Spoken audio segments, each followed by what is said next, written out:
Sebanyak 16 orang santri-santriwati Taman Pengajian Al-Quran TPQ Al-Badi'u, Kampung Gadihu, Batu Merah, Ambon melakukan hatam Al-Quran sekaligus diwisuda.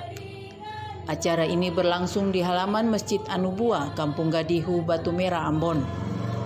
Acara wisuda dan hatam Quran ini berlangsung penuh hikmat.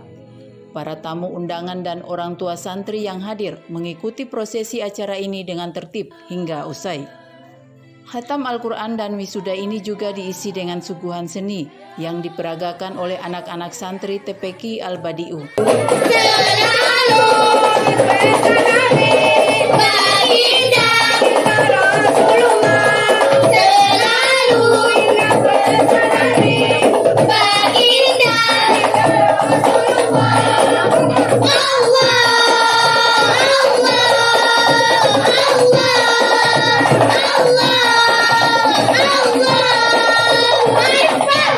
Ketua TPQ Al-Badi'u, Ustadz Zaitun, dalam sambutan singkatnya mengucapkan terima kasih kepada semua pihak yang telah membantu dan mendukung suksesnya acara.